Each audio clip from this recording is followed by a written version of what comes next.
Hola chicos, bueno, como les prometí, acá les estoy armando un video de repaso en base a el gráfico que hoy estuvimos analizando en clase con respecto a una introducción que le estamos dando a las funciones trigonométricas para comenzar a estudiarlas en profundidad.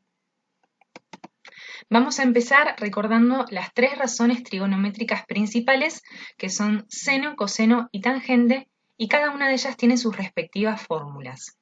El coseno del ángulo era el cateto adyacente sobre la hipotenusa, el seno de un ángulo era igual al cateto opuesto sobre la hipotenusa y la tangente de un ángulo era igual al cateto opuesto sobre el cateto adyacente. ¿Sí? Esas fórmulas las vamos a tener que tener presentes todo el tiempo porque son fundamentales para analizar esta situación que les estoy presentando. Otras consideraciones que tenemos que tener antes de comenzar a ver todo esto de la variación del ángulo y las razones trigonométricas que podemos observar en este gráfico es lo siguiente. Lo que tenemos enfrente nuestro es una circunferencia trigonométrica y nosotros hoy habíamos visto que la característica principal de esta circunferencia es que su radio es 1. ¿Sí? Eso lo tenemos que tener todo el tiempo presente. Y por otro lado, yo les había comentado que esta circunferencia no está suelta ni aislada, sino que está en los ejes cartesianos. Y por lo tanto podemos ver que el centro de la circunferencia coincide con el origen de coordenadas, el punto 0, 0, y eso nos permite también ver muy bien cada una de las intersecciones que tiene, tanto en el eje X como en el eje Y. Por otro lado, tenemos inscripto, es decir, dentro de la circunferencia, un ángulo alfa que va variando, ¿sí? Yo puedo ir haciendo que este ángulo vaya cambiando.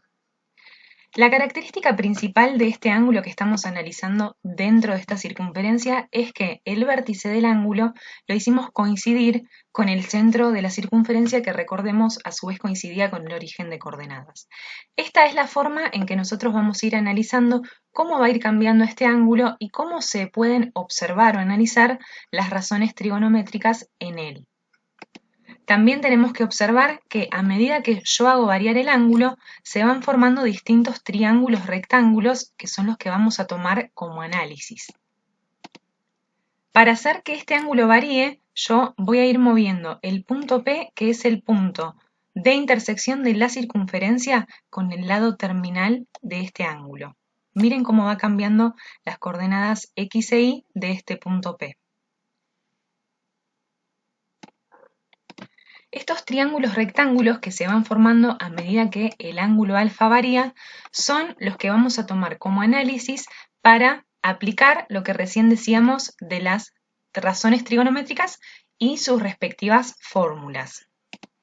Por ejemplo, si tomamos como referencia este ángulo alfa que en este momento vale 50 grados, el seno de ese ángulo sería igual a su cateto opuesto, el azul, sobre la hipotenusa. Si miramos la hipotenusa, ya sabemos que el valor indiscutible es 1, porque además de ser la hipotenusa de este ángulo, es también radio de la circunferencia. Y también podemos ver que el cateto opuesto, que es el que está en color azul, su medida coincide con la coordenada en Y del punto P, ¿sí? De esa forma podemos decir que el seno de este ángulo es igual a Y sobre 1, lo que es lo mismo que decir Y. Entonces sabemos que a medida que el ángulo varíe, su seno va a quedar determinado por el valor de la coordenada Y de este punto P. Vamos a mirarlo a medida que va cambiando cómo está la coincidencia entre este número, la Y del punto, y el seno del ángulo.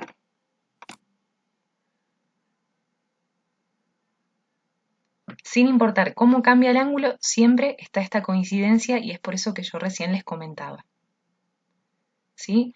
Fíjense que para los ángulos que están en el tercer y cuarto cuadrante también se cumple.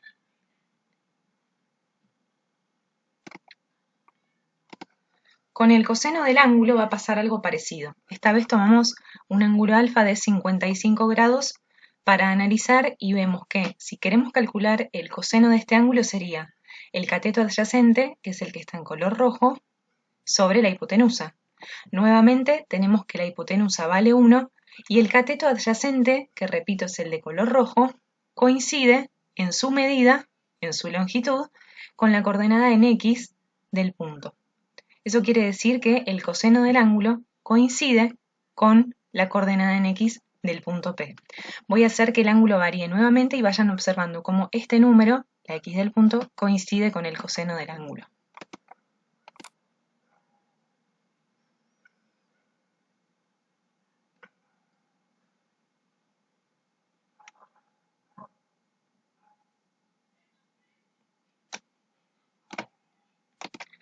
Por último, nos quedaría analizar la tangente del ángulo, que si bien conocemos de ella su fórmula, opuesto sobre adyacente, es también necesario que comencemos a ver cómo es que la tangente se puede ver en forma de segmento en la circunferencia trigonométrica, al igual que el segmento azul representa el seno y el rojo al coseno.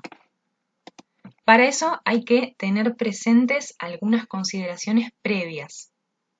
Como verán, en la circunferencia trigonométrica hay algunas líneas punteadas a su alrededor.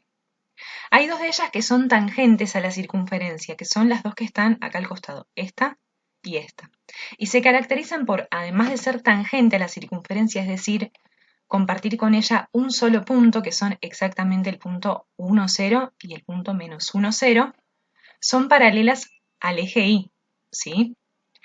Y la otra línea punteada que aparece es una semirrecta que, digamos, nace en el punto 0, 0 y coincide, a su vez, con el lado terminal del ángulo. Por eso van a ver que yo hago que el ángulo se mueva y esa recta también se va a mover. ¿Sí? Y lo que estamos también marcando, y nos es muy importante, es cómo esas líneas punteadas que yo recién les decía, la de la recta tangente y el lado terminal prolongado, se unen o se tocan en un punto. Y de este lado va a pasar lo mismo, miren. Abajo también pasa lo mismo, en el tercer y cuarto cuadrante. Y en base a eso entonces vamos a analizar qué es lo que pasa con este segmento verde y qué características tiene. La característica principal que me gustaría que noten es que la tangente, como la misma palabra lo dice, siempre es un segmento que es tangente a la circunferencia, porque de hecho es un segmento que está sobre la recta tangente de la que yo recién les estaba hablando, ¿sí? Otra característica importante es que está fuera de la circunferencia, por el contrario a los dos segmentos que representan el seno y el coseno, que están acotados o encerrados por la circunferencia trigonométrica. Esto hace que haya una característica fundamental que los diferencie, que es que el seno y el coseno tienen un piso y un techo, habíamos dicho de esa forma, que era menos 1 y 1. Es decir, en el seno y el coseno no vamos a encontrar valores más grandes que 1 ni más pequeños que menos 1. En cambio, la tangente, al no tener el límite de la circunferencia trigonométrica, puede ser mucho más grande. Vamos a observar cómo el segmento verde que representa la tangente del ángulo va cambiando a medida que varía él. Podemos notar que, obviamente, como recién dijimos, los valores son más grandes que 1 o más pequeños que menos 1 y que se trata de números negativos cuando estamos en la parte de abajo de la circunferencia, es decir, el tercer y cuarto cuadrante. Otra cosa muy interesante de la tangente es que en algunos ángulos se anula. Por ejemplo, miren lo que pasa si, a ver si puedo hacer que sea justo 180. Ahí está, la tangente vale 0. Desapareció cuando el ángulo se transformó en un ángulo llano. Otro caso muy especial es si el ángulo vale 90. Miren lo que pasa con la tangente, no hay valor. Después vamos a discutir en clase a qué se debe eso. Les propongo mientras tanto que intenten en la calculadora calcular justamente la tangente de 90 grados y después me cuentan con qué se encuentran. Bueno, estas que les acabo de decir son las ideas más importantes que me interesa que ustedes tengan presente de acá en adelante para las próximas clases. Sé que son varias ideas bastante complejas, pero les prometo que con el correr de las clases y de los contenidos se va a ir haciendo cada vez más fácil. Les voy a dejar en la plataforma este mismo archivo de GeoGebra para que ustedes mismos puedan hacer la variación del ángulo e ir observando y haciendo anotaciones si así lo consideran necesario. Les mando saludos y nos vemos en la próxima clase.